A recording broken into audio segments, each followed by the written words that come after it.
The first kind of stage or first year of the reform would be to cut from 5 1/4 down to 3% the current income tax rate.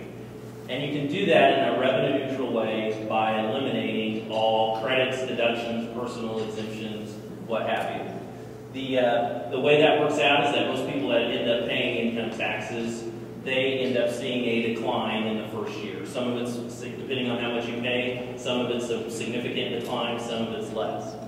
Then from that point, to further increase the dynamic effects of the tax cut, we would cut the rate from 3%, our proposal recommends cutting the rate from 3% down to 2.25%.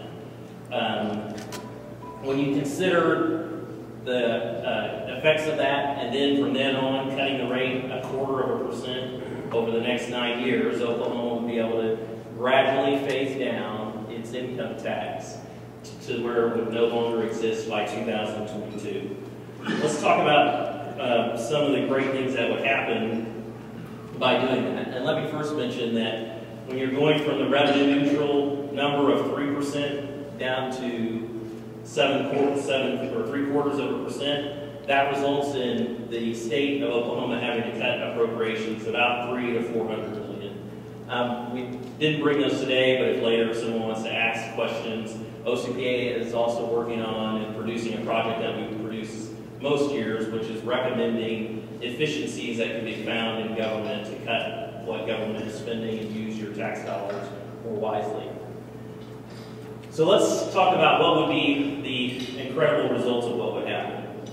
For all the nerds in the room, by 2022, our personal income growth rate would be 5.65%, or personal income would grow $47.4 billion, above what it already is. And I'll go back to the slide in just a minute because some of this is boring and you can care less about, probably.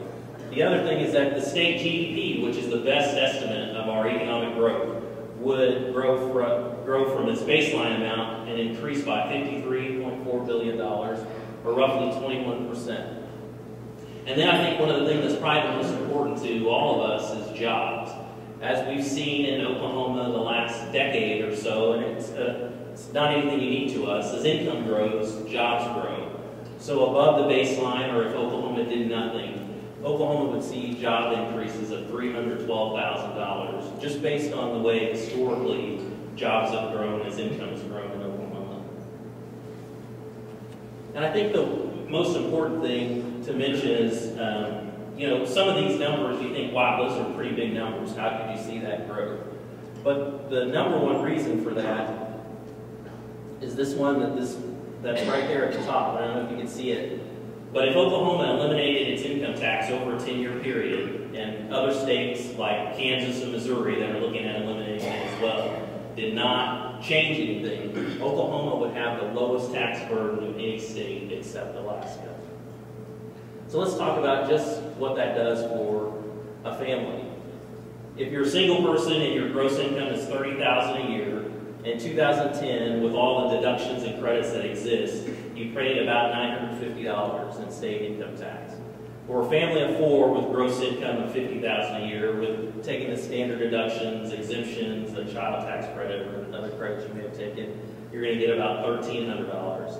And as you can see, the more taxes you pay, if you don't have an income tax, then that's more funds that would go to your family. So as you can see, that this immediately allows you and your family to have more money to spend at home. And to try to stay within my 12 minutes, I want to talk about looking at the other states. We talk about what's happening in the other states. Oklahoma has made some good improvements, but even still, compared to states with the lowest tax burden, Oklahoma's gross state product trails the top 9 states with the lowest tax burden. They exceed us by about 7%. In non-farm employment, their non-farm payroll employment is about double what Oklahoma's is. And all of this can be found in the study, and you can go to it and print it off on our website. Population growth exceeds that of Oklahoma of 12%. Net in-migration is almost 3 times of what Oklahoma's is. And what that is people moving from one state to another. So people moving from, California to Oklahoma, or people moving from Oklahoma to Texas. And then finally, I think that's very important to recognize is that states with the lowest tax burden or no income tax, they have seen state and local revenue growth of 120%, or roughly twice what Oklahoma's is, and roughly 50% more than what the national average is. And that's because when you're giving incentives, as you know, the personal incentives is what matters most. If you have two places where you can work and one employer is going to pay you more per hour, you're probably going to go to that employer that's going to pay you more per hour if you're talking about doing the same job. And that just shows what the numbers are, which they're a little bit better when you look at states without a personal income tax. Let's talk real quick about what's happened with states that have added taxes over the last 50 years. 11 states have added a progressive income tax like Oklahoma has. And all 11 of those states have seen their share of the U.S. economy decline since they've added those taxes.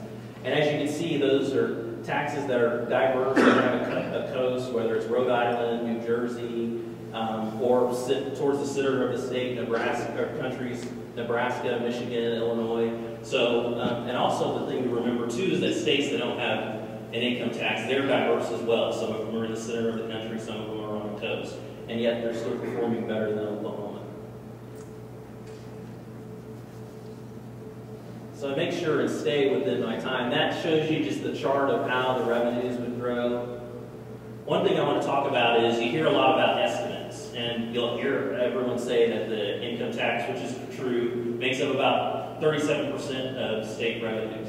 And that's why I said it's important for us to be responsible and look at doing this over a 2-year period and not trying to do it tomorrow.